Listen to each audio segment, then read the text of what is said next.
Basta politics is a dirty world. It's good na you wanna help, pero it's really it's a jungle talaga siya. So ang hirap makapasok sa politika. Tumakbo kang barangay captain, tapos... tumakbo akong barangay captain at saka councilor ng District 5 ng Manila. Okay. Kaya ako tumakbo noon kasi gusto ko kasi, I've been helping mga small ways ko. Isip ko, pag naging public official ka, mas malaki yung matutulungan mo, mas marami kang matutulungan.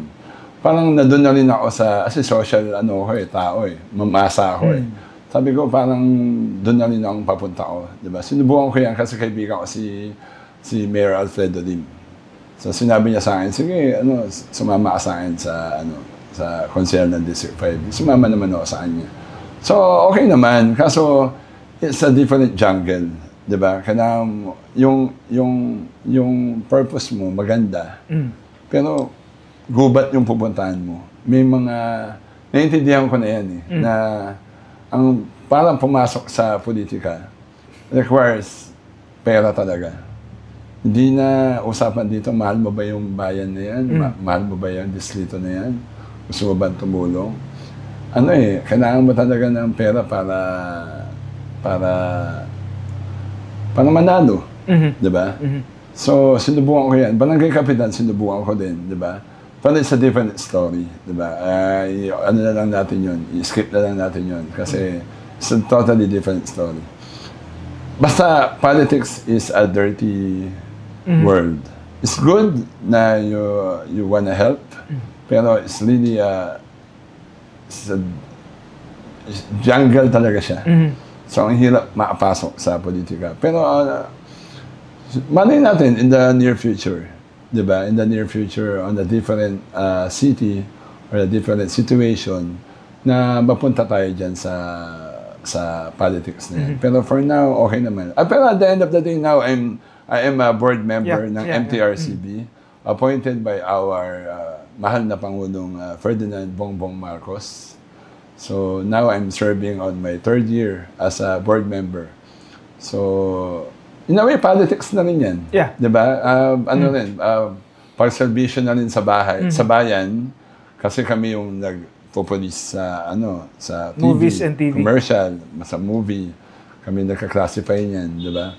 So, in a way, yung dream ko na to become a politician, to serve our people, dito ko na sa MTRCB. Kaya,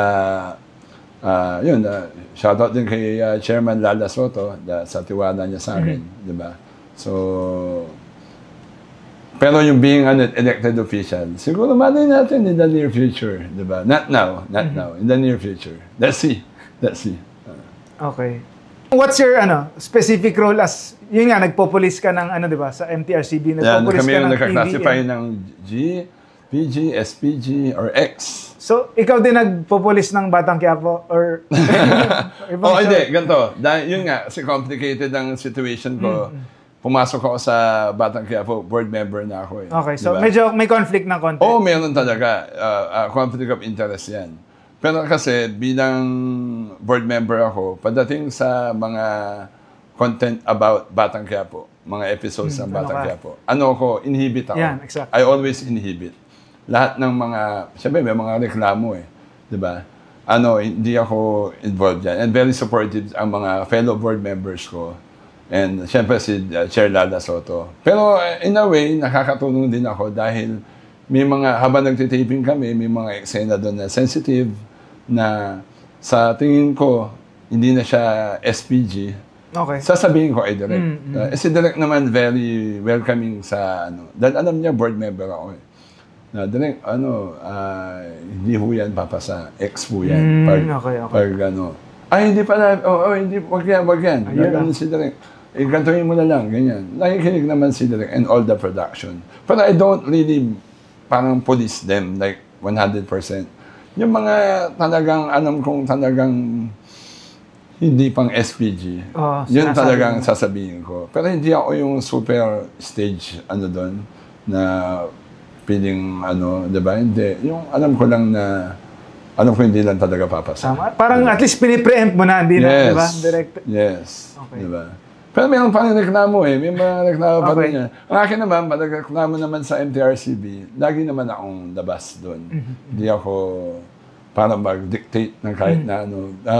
Lahat kaming mga board member doon, all my fellow board members are all prominent people. Very professional, very intelligent people. They know what they're doing. Di ba? So, mga viewers natin are in good hands with all the board members, especially Big Mac Andaya.